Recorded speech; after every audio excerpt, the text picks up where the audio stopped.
தேவனின் இரக்கமும் நீதியும் அதை பற்றி நம்ம பார்க்க போகிறோம்.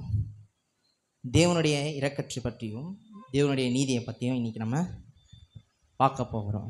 எடுத்துக்கொள்ளும் என்னாகமம் 21ஆம் அதிகாரம் 5ஆம் வசனத்திலிருந்து 9ஆம் வசனம் வரைக்கும் உங்களுக்காக நான் வாசிக்கிறேன். ஜனங்கள் தேவனுக்கும் மோசைக்கும் விரோதமாக பேசி, நாங்கள் வனாந்திரத்திலே சாகும்படிக்கு நீங்கள் எங்களை எகிப்து தேசத்திலிருந்து வரப்பண்ணினது என்ன என்று வரப்பண்ணினது என்ன? இங்கே அப்பமும் இல்லை, தண்ணீரும் இல்லை. இந்த அற்பமான உணவு எங்கள் மனதுக்கு வெறுப்பாக இருக்கிறது என்றார்கள். அப்பொழுது கர்த்தர் கொள்ளிவாய் சர்ப்பங்களை ஜனங்களுக்குள்ளே அனுப்பினார். அவைகள் ஜனங்களை கடித்ததினால் இஸ்ரவேலர்களுக்குள்ளே அநேகர் செத்தார்கள். அதனால் ஜனங்கள் மோசனிடத்தில் திரும்பி போய், நாங்கள் கர்த்தருக்கும் உமக்கும் விரோதமாய் பேசினதினாலே பாவம் செய்தோம். சர்ப்பங்கள் எங்களை விட்டு நீங்கும்படி கர்த்தரை நோக்கி விண்ணப்பம் பண்ண வேண்டும் என்றார்கள். மோசே ஜனங்களுக்காக விண்ணப்பம் பண்ணினான். அப்பொழுது கர்த்தர் மோசையை நோக்கி, நீ ஒரு கொள்ளிவாய் சர்ப்பத்தின் உருவத்தை செய்து அதை ஒரு கம்பத்தின் மேல் தூக்கி வை. கடிக்கப்பட்டவன் எவனோ அவன் அதை நோக்கி பார்த்தால் பிழைப்பான் என்றார். அப்படியே மோசே ஒரு வெண்கல சர்ப்பத்தை உண்டாக்கி அதை ஒரு கம்பத்தின் மேல் தூக்கி வைத்தான். சர்ப்பம் ஒருவனை கடித்த போது அவன் அந்த வெண்கல சர்ப்பத்தை நோக்கி பார்த்து இழைப்பான். இந்த பகுதி உங்கள் எல்லாருக்குமே தெரியும். என்னென்னா மோசே இஸ்ரேல் ஜனங்களை வனாந்திரத்தின் வழியாக கானான் தேசத்துக்கு நடத்தி கொண்டு போயிட்டுருக்காரு.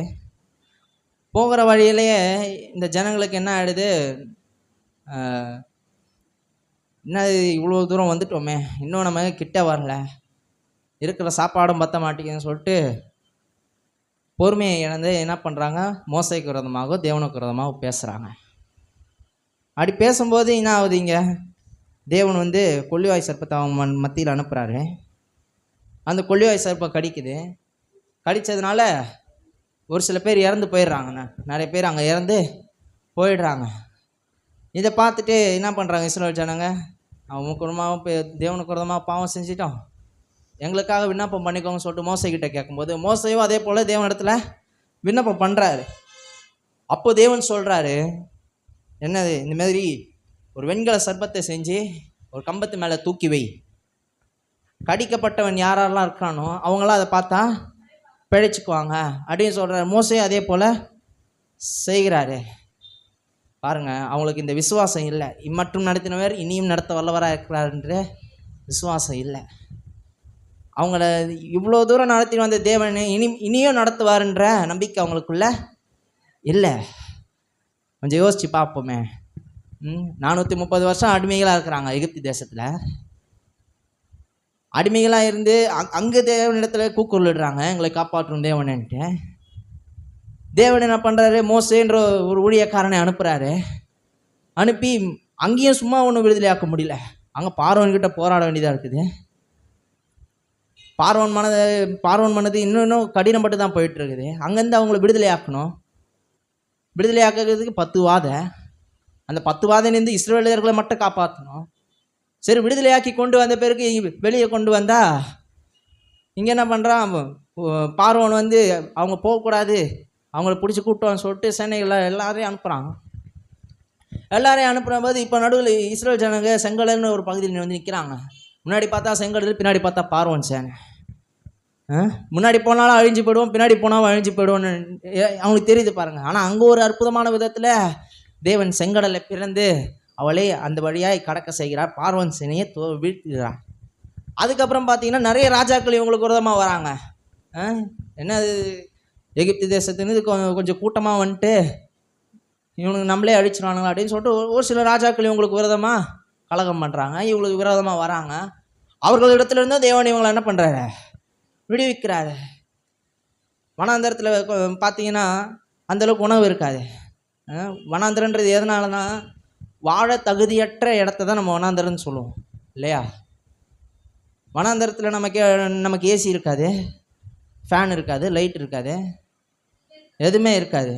ஒரு கேஸ் ஸ்டவ் கூட இருக்காது. அங்கே ஒரு சாப்பாடு கூட செஞ்சு சாப்பிட முடியாது. ஆனால் அந்த ஒரு பகுதிகளில், வனாந்திரமான பகுதிகளில் தேவன் அவங்கள அற்புதமாக நடத்துகிறாரு. பகலில் மேக ஸ்தம்பமாக இருக்கிறாரு, இரவில் அக்னி ஸ்தம்பமாக இருக்கிறாரு, வானத்திலேருந்து மண்ணாவை கொடுக்குறாரு, இவ்வளவும் பண்ணுறாரு. இவ்வளோ நன்மைகளை செய்த தேவன் மட்டும் நடத்தினவர் இனியும் நடத்துவார் அப்படின்ற விசுவாசம் அவங்களுக்குள்ள இல்லை. மட்டும் நடத்தினதை பார்த்து நன்றி உணர்வுகளா அவங்க இல்லை. தேவனுக்கு விரோதமாக இப்போ பேசுகிறாங்க பாருங்க.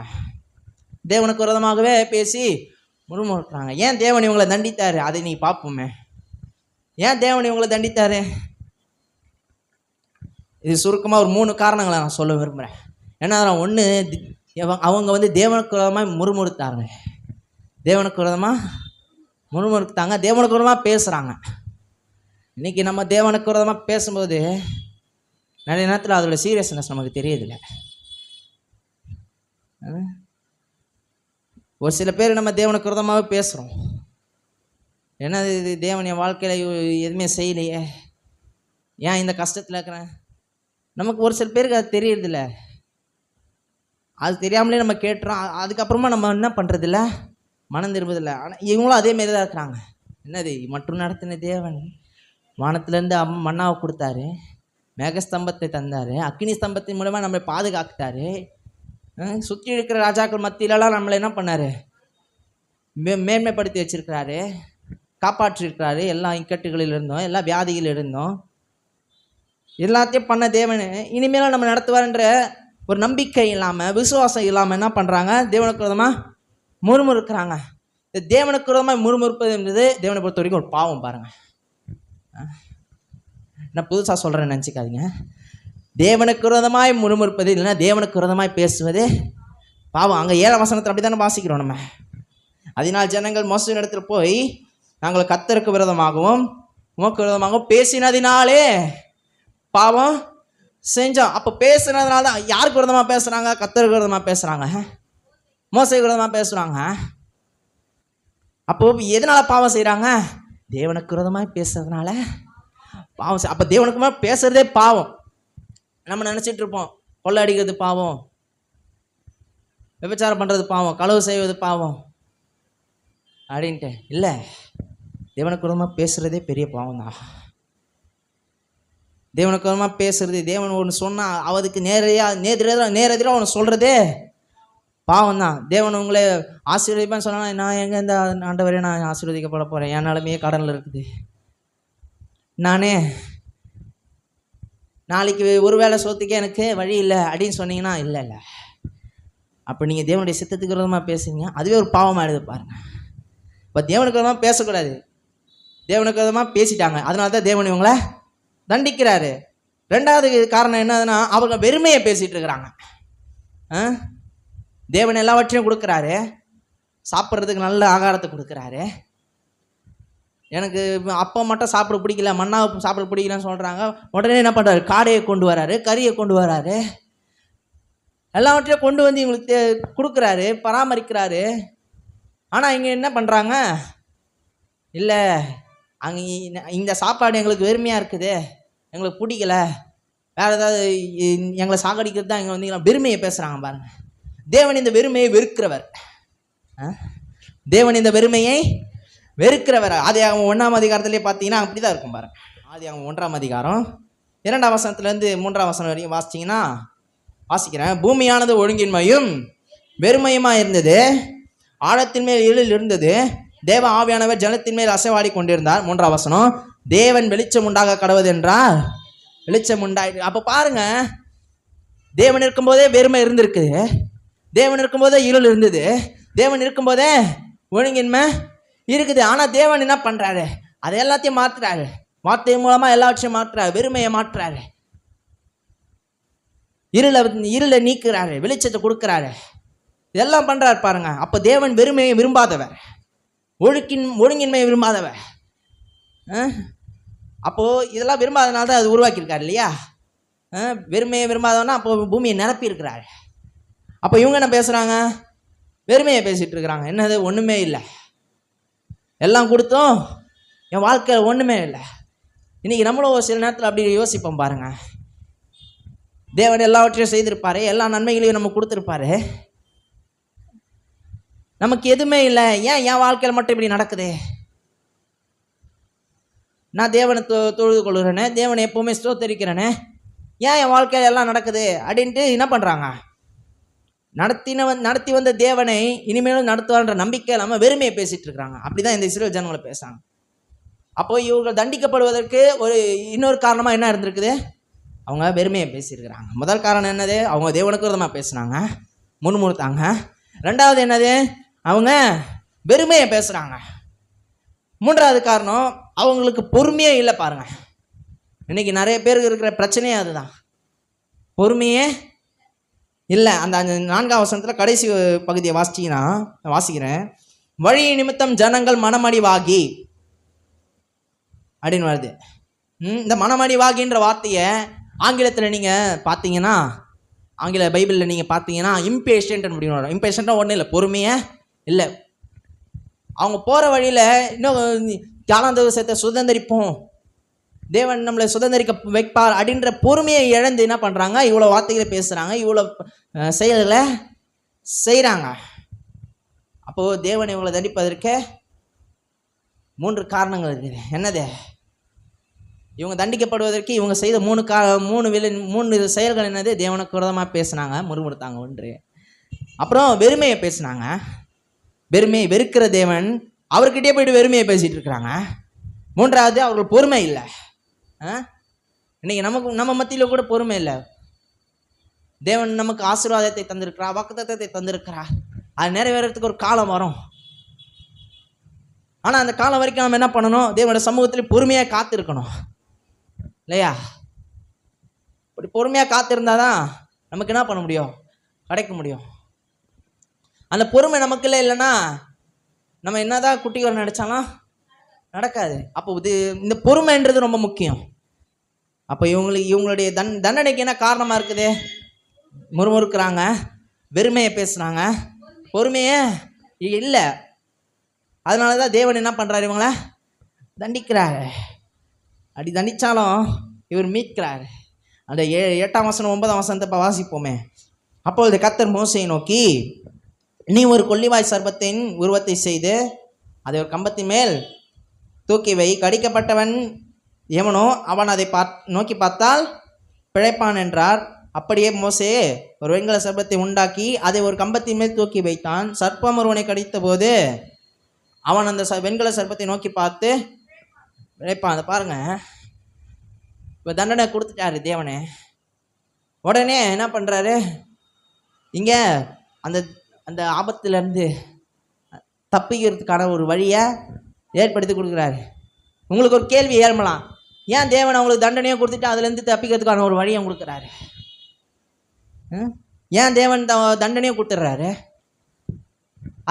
அதே அவர் கொடுத்த தண்டனையிலேருந்து தப்பிக்கிறதுக்கு ஒரு வழியை கொடுக்குறாரு. ஏன் அப்படி பண்ணுறாரு? இந்த தேவன் பிள்ளைய தொட்டில் ஆட்டுறவரா? ஏன்னா இங்கே பார்த்தா அப்படி தானே இருக்குது. அவர் தான் தண்டனையை கொடுக்குறாரு. அப்புறம் என்ன, ஒரு 2 வசனத்தை தாண்டி வந்தீங்கன்னா அவர் தான் மீட்பையே கொடுக்குறாரு. எப்படி அதுலேருந்து மீண்டு வரணுன்ற வழியை காட்டுறாரு. ஏன் அப்படி பண்ணுறாரு அப்படின்னா, தேவன் இதை பண்ணுவதற்கு ஒரு காரணம் உண்டு. தேவன் அவர்களை தண்டிப்பதற்கு ஒரு காரணம் உண்டு. என்னதுன்னா, உதாரணத்துக்கு இப்போ உங்கள் பிள்ளைங்க இருக்கிறாங்க. உங்கள் பிள்ளைங்க போயிட்டு அந்த அந்த சுவிட்ச் போர்டில் கை வைக்கிறாங்க. உங்களுக்கு தெரியும் சுவிட்சில் கை வச்சா ஷாக் அடிக்கும்ன்ட்டு. நீங்கள் என்ன பண்ணுவீங்க? அந்த பிள்ளைய போவாதடா ஷாக் அடிக்க போது நான் சொல்லுவீங்க. 2 அடி அடித்து வா இப்படின்னு ஓரமாக வந்துடுவோம். ஏன்னா அந்த பெரிய ஆபத்துலேருந்து காப்பாற்றுறதுக்கு அவனுக்கு 2 தட்ட வேண்டியதாக இருக்குது பாருங்க. அதே போல் தான் இவங்க தேவனை விட்டு விலகுறாங்க, முறுமுறுக்கிறாங்க. தேவன் செய்த நன்மைகள் அப்படியே மறந்துட்டு நம்பிக்கையற்றவர்களாய், நம்பிக்கை இழந்தவர்களாய் தேவனை விட்டு அப்படியே கொஞ்சம் கொஞ்சமாக விலகி போகிறாங்க. தேவன் அது விரும்பலை பாருங்க. மற்றும் நடத்தின நான் என்னை விட்டுட்டு இப்போ விலகி போகிறாங்க. அவங்களுடைய பாவம் அந்த அளவுக்கு பீக்கில் இருந்திருக்குது பாருங்க. அப்போ எந்த அளவுக்கு அவங்க தேவனை கோபப்படுத்தி இருந்தால் தேவன் இப்படி பண்ணியிருப்பாரு? ஒன்றும் இல்லை, நம்ம சாதாரணமாக நம்ம பிள்ளைங்க நம்ம ஒரு கட்டத்துக்கு மேலே கோபப்படுத்திட்டா என்ன பண்ணுவோம்? அடிச்சிடுவோம் இல்லையா? சொல்கிற பேச்சை கேட்காம அந்த சுவிட்ச் பாக்ஸில் போய் கை வச்சா என்ன பண்ணுவோம்? நம்ம அடித்து அவனை கூப்பிட்டு அதுக்கப்புறமா நம்ம சொல்லுவோம், அங்கே போனால் ஷாக் அடிக்கும், அங்கே நீ போக வேண்டாம், நீவே போவாத அப்படின்னு சொல்லுவோம். அதே போல் தான் தேவனை, இவங்க தேவனை விட்டு பிரிஞ்சுட்டாங்கன்னா என்ன ஆவாங்கன்னு இவங்களுக்கே தெரியாது. அப்படிப்பட்ட நிலைமை இஸ்ரவேல் ஜனங்களுக்குள்ள வரக்கூடாது அப்படின்றதுக்கு தான் என்ன பண்றாரு, இந்த கொள்ளிவாய் சர்ப்பத்தை அனுப்பி அவங்கள தண்டிக்கிறார். இன்னைக்கு நம்மளும் நிறைய நேரத்தில் அந்தமாரி இருப்போம் பாருங்க. தேவன் செய்த நன்மைகளை மறந்து, தேவனின் நடத்திய விதத்தை எல்லாம் மறந்து நம்ம விட்டு விலகும். அதனால அப்படி விலகிறதுனால நம்ம வாழ்க்கையில நிறைய பாதிப்புகள் வரும், நிறைய பிரச்சனைகள் வரும். ஆனால் தேவனிடத்தில் நம்ம திரும்பும் போது என்ன ஆகும், நம்ம மீட்கப்படுவோம். இங்கே தேவனிடத்தில் அவங்க திரும்புகிறாங்க, மனம் திரும்புகிறாங்க. அந்த 7 வசனத்தில் பார்த்தீங்கன்னா ஒரு மனம் திரும்ப நடக்குது. தேவன் அவங்கள தண்டித்த போதிலும் அவங்க மனம் திரும்புகிறாங்க. நாங்கள் கர்த்தருக்கு விரோதமாகவும் உமக்கு விரோதமாகவும் என்ன பண்ணுறோம், பேசினதுனால பாவம் செஞ்சோம். அப்போ அவங்க பாவத்தை அறிக்கையிடுறாங்க, பாவத்தை ஒத்துக்கிறாங்க. நாங்கள் பாவம் செஞ்சுட்டோம் தான். ஒத்துக்கின பிறகு தான் எங்கே கிடைக்குது, மீட்கப்படுவதற்கான வழி கிடைக்குது. மீட்கப்படுவதற்கான வழி கிடைக்குது. அப்போது இந்த இடத்துல தேவனுடைய நீதியை பார்க்க முடியும். தேவன் நீதி உள்ளவராக இருக்கிறார். ஒரு நீதி உள்ளவர்னா என்ன பண்ணணும், தப்பு பண்ணால் அந்த தண்டனையை கொடுக்கணும்.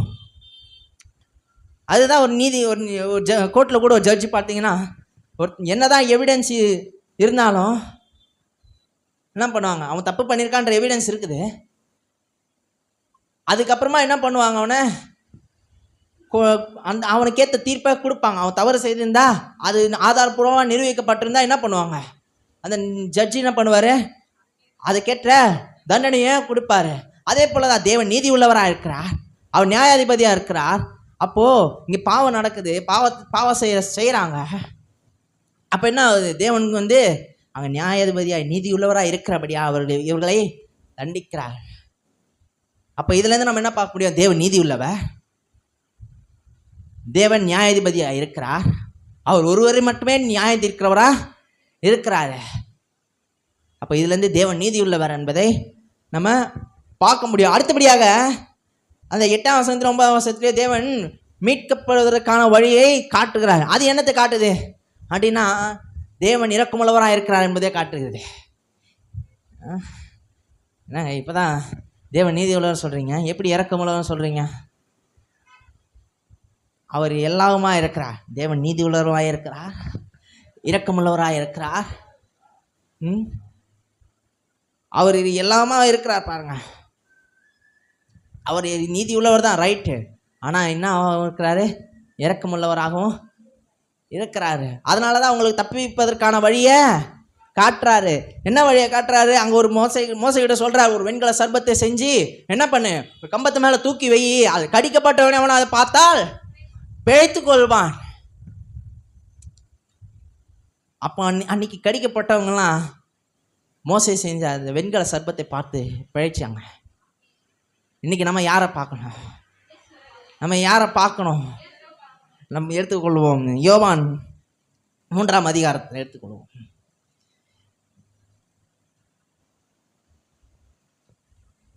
யோவான் 3ஆம் அதிகாரம் 14-15 வசனத்தை நான் வாசிக்கிறேன். சர்ப்பமானது மோசேயினால் வனாந்தரத்திலே உயர்த்தப்பட்டது போல மனுஷகுமாரனும் தன்னை விசுவாசிக்கிறவன் எவனோ அவன் கெட்டு போகாமல் நித்திய ஜீவனை அடையும்படிக்கு உயர்த்தப்பட வேண்டும். அன்னைக்கு எப்படி மோசையினுடைய காலத்தில் எப்படி வனாந்தரத்தில் சர்ப்பம் உயர்த்தப்பட்டதோ, அன்னைக்கு வியாதியில் இருந்த அவங்க, சர்ப்பத்தினால் கடிக்கப்பட்டு சாக கடந்த அவங்க எப்படி அந்த சர்ப்பமானதை, அந்த வெண்கல சர்ப்பத்தை பார்த்து பிழைச்சாங்களோ, இன்னைக்கு நம்மளும் என்ன பண்ணணுமா, இந்த தேவன் சிலுவையில் அறையப்படுவார், மரத்தில் தூக்கப்பட்ட எவனும் சபிக்கப்பட்டவன் என்று எழுதியிருக்கிறபடி கிறிஸ்து நமக்காக சாபமாகி நியாயப்பிரமாணத்தின் சாபத்திலிருந்து நம்மை நீங்களாக்கி ரசித்திருக்கிறாரு. கலாத்தியர் 3 பார்ப்போம். அப்போ பாருங்க, தேவன் நமக்காக சாபமாக இருக்கிறாரு. அன்னைக்கு அவங்க சர்ப்பத்தை பார்த்தாங்க, இன்னைக்கு நம்ம இயேசுவை பார்க்க முடியும். அன்னைக்கு அவங்க சர்ப்பத்தை பார்த்து பிழைத்தாங்க, இன்னைக்கு நம்ம இயேசுவை பார்த்து பிழைக்க முடியும். ஏன் அந்த சர்ப்பத்தை பார்த்து பிழைத்தாங்க? சர்ப்பமானது என்ன ஆசீர்வாதத்தின் சின்னமா? இல்லை ஒரு சர்ப்பத்தை பார்த்தா நல்லது நடக்குமா, சுகத்தை கிடைச்சிருமா?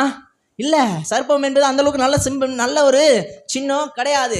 அது ஒரு சாபத்தின் சின்னமாக, சாபத்தின் அடையாளமாக இருக்கிறது. இந்த சர்ப்பம் அவ்வளோ நல்ல சின்னம் கிடையாது. பாருங்க, ஆதியாகமத்திலே பார்த்தீங்கன்னா தேவனே சர்ப்பத்தை சபிக்கிறாரு. நீ என்ன பண்ணுவ, வயிற்றினால நகருவ, உலகத்தில் இருக்கிற எல்லா பிராணிகளை பார்த்தீங்கன்னா சபிக்கப்பட்டிருப்ப, மண்ணை சாப்பிடுவ. அப்போ இப்படிப்பட்ட சாபமான வாழ்க்கை யாருக்கு? அந்த சர்பத்துக்கு இருக்குது. அப்போ அந்த சர்பத்தை உயர்த்துறாரு. ஏன்? அந்த சர்பத் சாபமானது. அதையும் அப்போ ஏன் சாபமான அந்த சர்பத்தை அங்கே உயர்த்துறாரு? தேவன் அந்த சாபமான சர்பத்தை ஏன் உயர்த்துறாரு அப்படின்னு பார்த்தீங்கன்னா, நமக்காக ஒருவர் சிலுவையில் சாபமாக்கப்படும். சர்ப்பமானது மோசையினால் வனாந்தரத்தில் உயர்த்தப்பட்டது போல கிறிஸ்து இயேசுவும் சிலுவையிலே உயர்த்தப்படுவா. எப்படி? நம்ம மேல இருக்கிற சாபம், இந்த உலகத்தில் இருக்கிற மொத்த சாபத்தையும் மொத்த பாவத்தையும் நம்முடைய மீறுதல்கள் அக்கிரமங்கள் எல்லாவற்றையும் அவர் மேலே சுமத்தி நமக்கு வர வேண்டிய தண்டனைகள், பாவத்தின் விளைவாய் நமக்கு வர வேண்டிய தண்டனைகள்லாம் இப்போ அவர் மேலே செலுத்தி விட்டார். இப்போ அந்த தண்டனையை நம்ம பெற்றுக்கொள்ள வேண்டாம். நம்ம பாவம் செஞ்சிட்டோம், நம்ம பாவியாக இருக்கிறோம் அப்படின்னு நம்ம உணர்ந்தவர்களாக இருக்கும்போது அந்த தண்டனை நம்ம பெற்றுக்கொள்ள வேண்டாம். அந்த தண்டனையை தேவன் நமக்கு கொடுக்க மாட்டார். ஏன்னா நமக்காக ஒருவர் மரித்து விட்டார், தண்டனை அனுபவித்து விட்டார். இப்போ அவர் தண்டனை அனுபவித்ததுனா நம்ம என்ன பண்ணிக்கலாம்?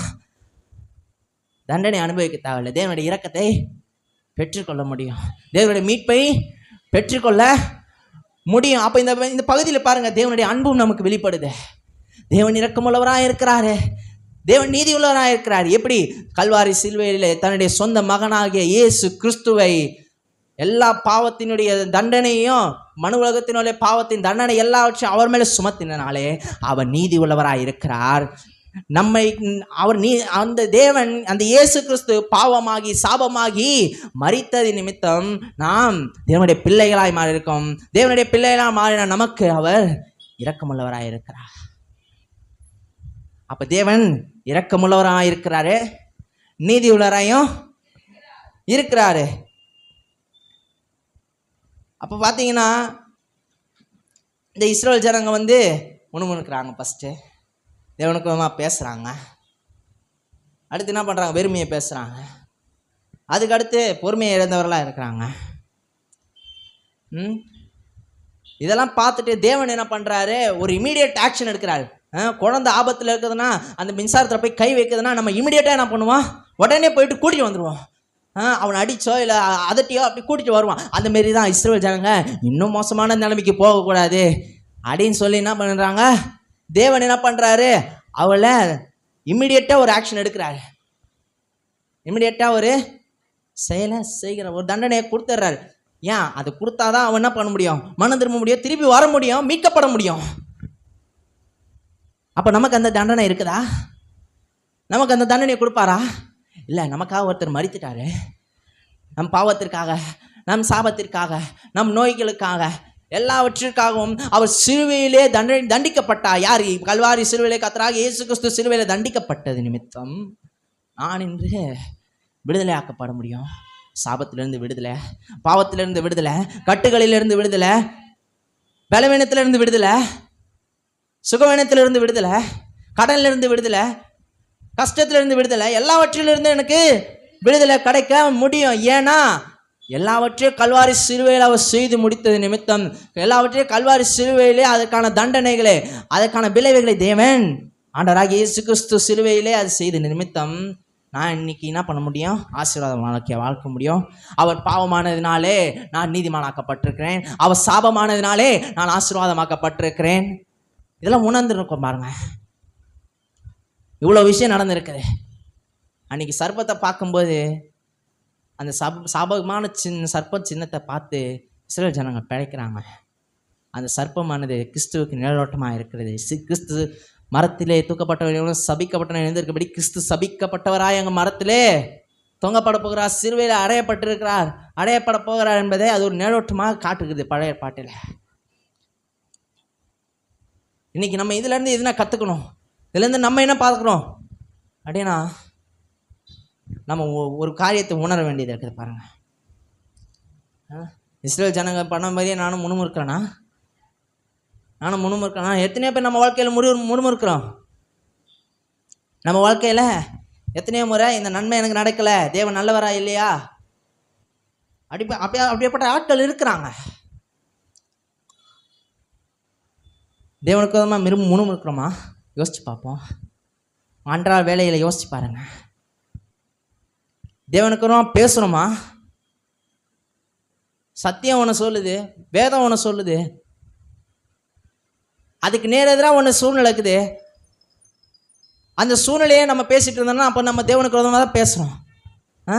அந்த சூழ்நிலையை நம்ம பேசுகிறோம்னா என்னது? தேவனுக்கு விரோதமாக தான் பேசுகிறோம். பாருங்க, தேவன் சொல்லியிருக்காரு, என்ன இல்லாமல் ஒரு தேவன் உங்களுக்கு வேண்டான்றாரு. ஒரு பக்கம் தேவன் இருக்கிறாரு, தேவனுக்கு கொடுத்த சத்தியம் வாக்குத்தத்தங்கள்லாம் இருக்குது. இன்னொரு பக்கம் சூழ்நிலை இருக்குது, ஃபேக்ட் இருக்குது, டாக்டர் கொடுத்த அறிக்கை இருக்குது, எல்லாம் இருக்குது. இப்போ நீங்கள் முடிவு பண்ணணும், யாரை நான் விசுவாசிக்கணும். இது நிஜமாலே இருக்குது, டாக்டர் சொன்னது இருக்குது, சூழ்நிலை இருக்குது, அது உண்மைதான், அது வாழ்க்கையில் இப்பயே நடந்துட்டு இருக்குது. ஆனாலும் நான் யாரை உயர்த்தணுன்றது தான், யாரை இப்போ மேன்மைப்படுத்தி பேசணுன்றது தான் முக்கியம். இப்போ நான் சூழ்நிலையை பற்றி பேசிட்டேன்னா நான் சூழ்நிலையை ஆராதிக்கிறவனா ஆயிடுவேன், பிரச்சனையை ஆராதிக்கிறவனா மாறிடுவேன். சூழ்நிலைக்கு, என்னுடைய பிரச்சனைக்கு, என்னுடைய போராட்டத்துக்கு நான் பேசிக்கிட்டு இருந்தேன்னா, அதே நான் அறிக்கை செஞ்சுட்டு இருக்கேன்னா நான் யாரை ஆராதிக்கிறேன் மாறிடுவேன்? தேவனை தவிர வேற எதை ஆராதிச்சனோ அது விக்கிரக ஆராதனை தான். இப்போ நான் சூழ்நிலை ஆராதிக்கிறேன்னா மாறிடுவேன். அப்போ இன்னைக்கும் நம்ம அந்த மாதிரி பண்ணுறோமா? பிரச்சனையை பேசுகிறோமா? ஒரு பிரச்சனை மத்தியில் சத்தியத்தை பேசுகிறோமா, வாக்குத்தத்தத்தை பேசுகிறோமான்றதை கவனிங்க. இல்லை பிரச்சனையே இன்னும் பேசிகிட்டு இருக்கோமான்னு கவனிங்க. ஒருவேளை நீங்கள் பிரச்சனையை பேசிகிட்டு இருக்கீங்கன்னா நீங்கள் சூழ்நிலை ஆராதிக்கிறவர்களா இருக்கலாம். நீங்கள் தேவன் கொடுத்த சத்தியத்தை, தேவன் கொடுத்த வாக்குத்தத்தத்தை பேசிகிட்டு இருக்கிறீங்கன்னா நீங்கள் தேவனை ஆராதிக்கிறவர்களா? அப்போ அதனால தான் இவங்களை தண்டிக்கிறாரு. ஏன்? இவங்க சூழ்நிலையை பேசுறதுனால சூழ்நிலையை உயர்த்திட்டாங்க, இயேசு இப்படி டம்மி பண்ணிட்டாங்க. கடவுளை இப்போ டம்மி பண்ணதுனால அவருக்கு என்ன பண்ணுறது? கோவம் வந்துருச்சு. அதனால தான் இங்கே தண்டிக்கிற. அவன் செய்த பாவ செயல் அவ்வளோ பீக்கில் இருந்திருக்குது பாருங்க. இன்றைக்கி நம்ம அதை செய்கிறோமா அப்படின்ற உணர்வும் யோசிங்க. தேவனுக்கு விதமாக பேசுகிறோமான்றது யோசிங்க. நம்ம பொறுமையாக இருக்கிறோமா இல்லை பொறுமையை இழக்கிறோமான்னு யோசிங்க.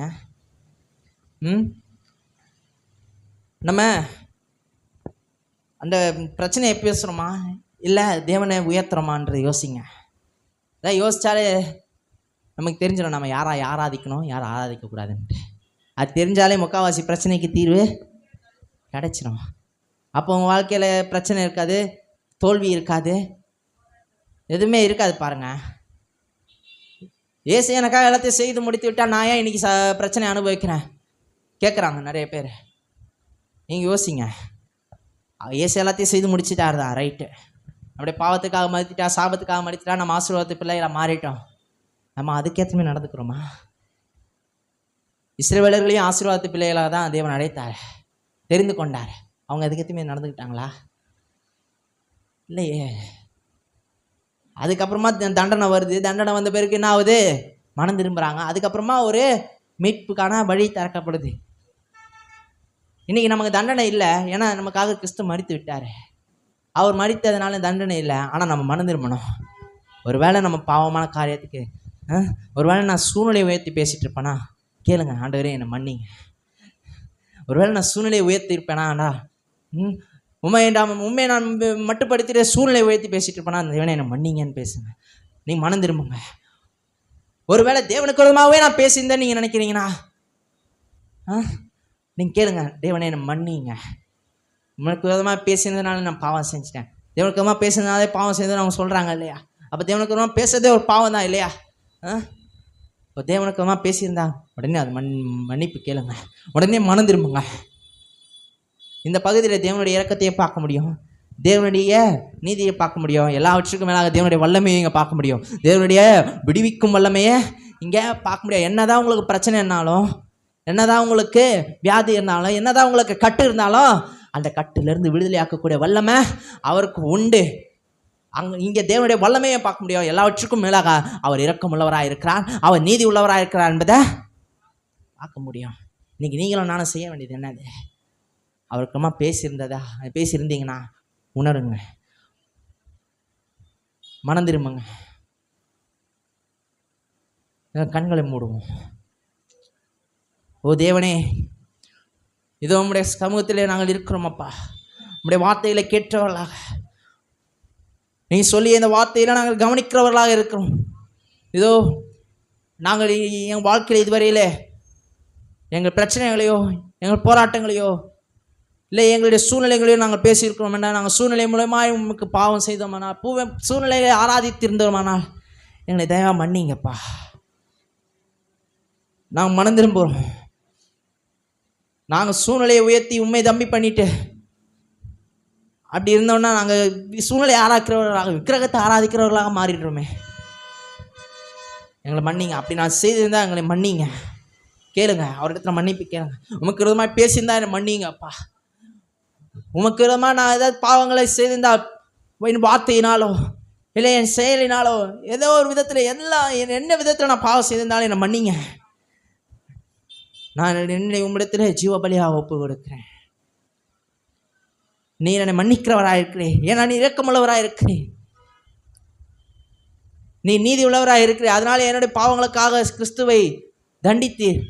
நீ இரக்கமுள்ளவராக இருக்கிற, அதனால் இப்பொழுது என்னை மன்னிக்கிறேன். உம்முடைய இரக்கத்திற்கு முடிவே இல்லை. அவை காலைதோறும் புதிதாக இருக்கிறதுப்பா. மை ஸ்தோத்திரிக்கின்றோம். இன்றிலிருந்து நம்ம ஒரு புதிய வாழ்க்கையை வாழ்வோம். இன்றிலிருந்து நம்ம என்ன பண்ணுவோம்? ஒரு புதிய வாழ்க்கையை வாழ்வோம். சூழ்நிலை வரும், போராட்டம் வரும், பிரச்சனை வரும், துன்பம் வரும், துயரம் வரும், எல்லா கஷ்டங்களும் வரும் பாருங்க. ஆனால் கஷ்டத்தின் மத்தியிலும் சூழ்நிலை மத்தியிலும் நம்ம தேவனை உயர்த்துவோம். சூழ்நிலையை உயர்த்த வேணாம்.